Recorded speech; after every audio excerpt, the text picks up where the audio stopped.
Alors au niveau des taux de cotisation URSSAF, il y a quelques changements pour l'année 2025 pour les auto-entrepreneurs ou micro-entrepreneurs en France. Donc là, je vous ai récapitulé sur ce petit tableau, cette liste, les taux de cotisation en fonction des activités. Alors il faut savoir qu'en 2025, pour les activités de vente de marchandises, vente de denrées à consommer sur place, prestation d'hébergement, le taux de cotisation ne bouge pas, on reste toujours à 12,3%. OK.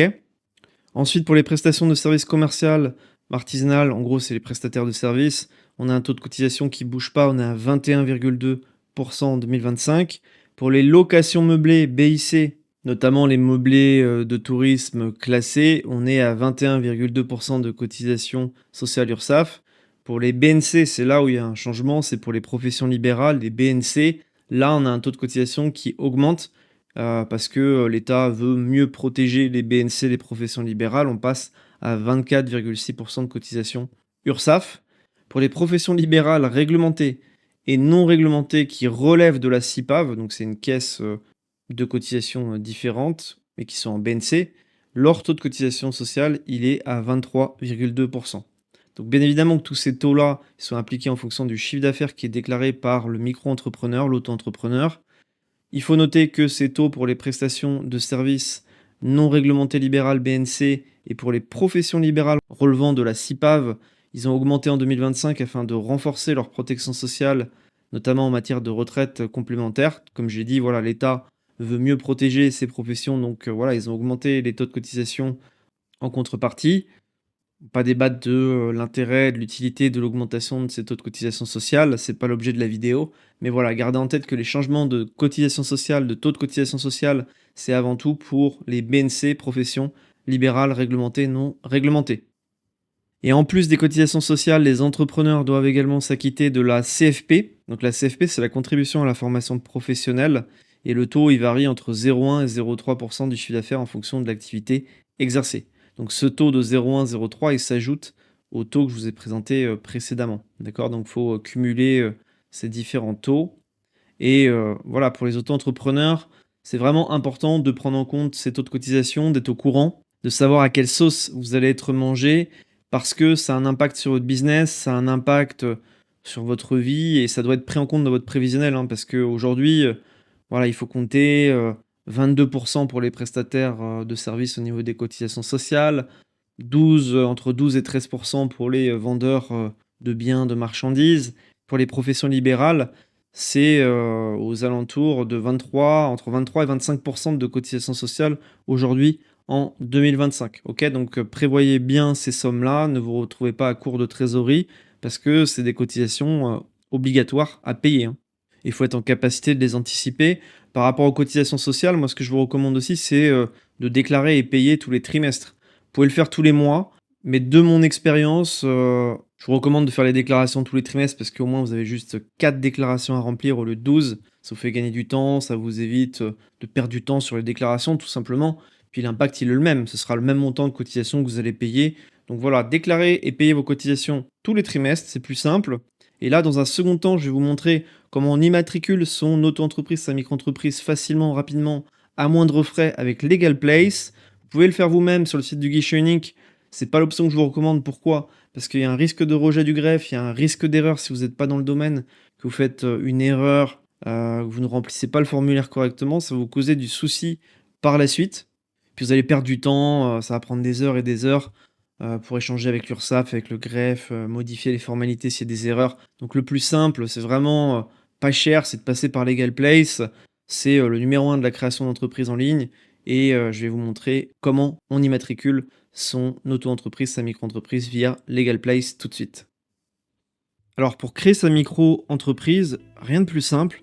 Moi ce que je vous recommande c'est d'aller sur Legal Place qui est mon partenaire. Vous avez la possibilité de le faire tout seul de votre côté sur le site du guichet unique de l'INPI. Ça coûte 0 €. Par contre, vous pouvez avoir des difficultés pour ces formalités, il y a un risque d'erreur et vraiment c'est pas ce que je vous recommande. Passer par Legal Place, ça coûte un petit peu d'argent mais c'est très peu cher et il s'occupe de tout de A à Z. Vous avez votre formalité de création de micro-entreprise ou peu importe le statut que vous choisissez qui sera faite en un temps record, ok, par des professionnels, par des avocats. et ça coûte rien du tout. Donc vraiment passer par Legal Place, c'est le numéro 1 de la création d'entreprise en ligne. Donc vous avez juste à vous rendre sur le site de Legal Place à partir du lien que j'ai mis en description et en premier commentaire épinglé. Vous cliquez ensuite sur créer mon entreprise en bleu. Donc là vous choisissez votre domaine d'activité, tout dépend ce que vous faites. Donc là pour simplifier, je vais mettre consultant freelance. Donc en général quand vous créez votre micro-entreprise ou une entreprise, vous la créez seule. Vous cliquez sur seul, si c'est à plusieurs, vous mettez à plusieurs. Là, il vous propose une SASU, une URL, mais si vous créez une micro-entreprise, vous devez cliquer sur l'option « Je préfère opter pour une micro-entreprise ». Il vous demande quand est-ce que vous souhaitez démarrer votre activité, donc en général, c'est dès que possible. Il vous demande si vous avez déjà été auto-entrepreneur, donc là, vous mettez « Non », c'est le cas général. Si vous avez déjà été auto-entrepreneur, vous mettez « Oui ». Il vous demande est-ce que vous voulez créer une micro-entreprise pour être sûr que c'est bien ce statut qui vous intéresse, parce que parfois, dans certains cas, la SASU peut être intéressante. Ok ? Mais pour les petits projets, pour démarrer, pour tester une idée, moi je recommande toujours la micro-entreprise, car c'est le statut qui coûte le moins cher et qu'on peut arrêter du jour au lendemain sans frais. Donc c'est vraiment l'idéal pour débuter une activité et pour tester son idée, la confronter au marché. Voilà, micro-entreprise, vous embêtez pas au départ. Si jamais vous êtes sûr de faire du volume au niveau de votre activité, là, vous pouvez opter pour la SASU, mais c'est un arbitrage, voilà. En l'occurrence, si vous souhaitez créer une micro-entreprise, vous cliquez sur ce bouton en bas. Alors là, il vous propose la domiciliation, Legal Place. Donc vous avez la possibilité de vous domicilier à votre domicile personnel ou via une adresse à Paris. D'accord ? Donc quel est l'intérêt de la domiciliation ? En fait, la domiciliation, c'est intéressant parce que vous payez moins de cotisations foncières des entreprises à Paris. Il faut savoir qu'à Paris, la CFE, c'est la plus faible en France et ça peut aussi amener de la crédibilité professionnelle d'avoir une adresse à Paris. Donc voilà, après, tout dépend de votre activité, tout dépend de ce que vous voulez faire, de votre projet à long terme. Je dirais que pour les consultants et freelance, par exemple, c'est intéressant de se domicilier à Paris pour payer moins de CFE et amener une crédibilité professionnelle plus grande. Par contre, pour des artisans, des commerçants qui ont une implantation locale, là c'est mieux de se mettre à son domicile personnel parce que voilà, les gens ils font confiance à des artisans qui bossent à côté de chez eux. Donc là en l'occurrence pour l'activité que j'ai choisie, consultant freelance, je vais me domicilier à mon adresse personnelle, donc je clique ici. Il n'y a pas de bonne ou de mauvaise réponse. Bien évidemment que la domiciliation coûte un petit peu d'argent, mais vous allez vous y retrouver avec la baisse de CFE. Parce qu'il faut savoir que en micro-entreprise, vous payez de la CFE chaque année dès lors que vous faites plus de 5 000 € de chiffre d'affaires. Et la CFE, ça peut représenter jusqu'à 1 000 € par an, donc c'est pas négligeable. Donc même si la domiciliation vous coûte 250, 300 € à l'année, derrière vous avez une CFE qui diminue de moitié, voire qui est divisée par 3. Donc vous allez vous y retrouver si vous domiciliez à Paris. Donc là, dans mon cas, je suis pas intéressé par la domiciliation, c'est pourquoi je vais choisir à mon adresse personnelle ici. Là, il me redemande mon domaine d'activité, donc je mets consultant freelance. Là, vous mettez votre identité, prénom, nom, vous validez vos coordonnées, votre adresse de votre domicile. Vous mettez votre adresse mail, vous validez. Ensuite, vous mettez votre numéro de téléphone. Et là, on vous propose différentes solutions. Vous, ce qui vous intéresse, c'est la création de votre micro-entreprise ou de votre société en déléguant toutes les démarches à Legal Place qui va se charger de tout de A à Z. Par contre, quand vous êtes en micro-entreprise, pas besoin de souscrire à une banque, à un service comptable via Legal Place. Il y a une banque qui est gratuite, qui s'appelle Indie, qui est vraiment le top du top pour les micro-entrepreneurs. Et vous n'avez pas besoin de payer chaque mois des frais bancaires pour avoir un compte professionnel. Voilà, c'est pas nécessaire. Pareil pour la comptabilité en micro-entreprise, il n'y a quasiment pas d'obligation comptable. Donc en fait, voilà, on n'a pas besoin de déléguer ces démarches à Legal Place. Nous, ce qui nous intéresse, c'est juste la création de notre micro-entreprise de A à Z. Pas être embêté, on sous-traite tout. Ça nous coûte un tout petit peu, mais on s'y retrouve parce qu'il n'y a pas d'erreur. Notre dossier est fait dans les règles de l'art. et on a notre activité qui est immatriculée très rapidement en un temps record. Donc voilà, vous cliquez sur la première option, lancer mon activité en déléguant toutes les démarches. Donc là, il nous propose deux formules, la formule standard et la formule express. La formule express, en fait, ils vous font la demande d'ACRE et vous avez un traitement express 24 heures et l'assistance juridique illimitée. C'est ça la différence entre l'express et la standard. Donc si vous pouvez bénéficier de l'ACRE qui est la réduction de cotisation sociale les 12 premiers mois d'activité, je vous recommande vivement de choisir la formule express 24 heures. Si vous ne pouvez pas bénéficier de l'ACRE, choisissez la formule standard. C'est aussi simple que ça. L'ACRE, tout le monde ne peut pas en bénéficier. Sur ma chaîne, j'ai fait une vidéo qui parle de l'ACRE de A à Z, qui donne les conditions pour en bénéficier. Vous pouvez vous y référer, c'est dans mon catalogue de vidéos sur ma chaîne. Mais gardez en tête que c'est une réduction de cotisation sociale de 50% les 12 premiers mois d'activité, donc ça peut être intéressant. Au lieu de payer par exemple 25% de cotisation sociale pour un prestataire de service, vous paierez juste 12,5% de cotisation sociale. Donc ça peut être intéressant pour faire de la trésorerie, pour lancer son activité. Donc si vous pouvez en bénéficier, vraiment c'est intéressant de sous-traiter cette démarche à Legal Place. Donc avec la formule express, Legal Place se charge de tout de A à Z, votre demande d'ACRE, votre dossier d'immatriculation, ils envoient tout au greffe. Il y a une garantie anti-rejet, c'est-à-dire que si votre dossier est rejeté de la part du greffe, il renvoie votre dossier sans frais. Donc c'est le top du top et votre démarche d'immatriculation est faite dans les règles de l'art. Donc là, j'ai choisi la formule express 24 heures parce que je veux bénéficier de l'ACRE. Là, il nous repropose la domiciliation, mais on n'est pas intéressé. Voilà, ça coûte la bagatelle de 200-250 € par an. Donc pourquoi pas, faut poser le pour et le contre. En général, les gens ils n'utilisent pas la domiciliation.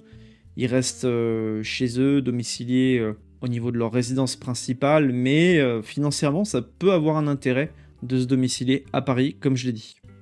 Là, il vous propose un compte bancaire professionnel. Donc, comme je vous ai dit, vous avez la banque Indie qui est gratuite, 0 € par mois. Là, c'est une offre compétitive de Legal Place, 7 € par mois. Mais j'ai une option gratuite, donc autant la saisir. Ça s'appelle Indie. Et vous avez le lien pour accéder à Indie sur ma chaîne et en description de cette vidéo. Donc là, je vais mettre je suis pas intéressé, peut-être plus tard. Donc là, on arrive sur la fin du formulaire. Donc on est à 119 € TTC pour cette formalité. Et avec mon code de réduction Arnaud15, vous allez bénéficier de moins 15% sur cette formalité express de création micro-entreprise. Donc c'est quand même intéressant. On va ajouter le code de réduction ici. Vous mettez ajouter un code de réduction. Vous mettez Arnaud15. Et comme vous le constatez, vous avez une réduction de 15 €, donc c'est toujours ça de prix. Finalement, votre formalité express vous coûte au total 101 € TTC, tout inclus avec la demande d'ACRE, la garantie anti-rejet du greffe.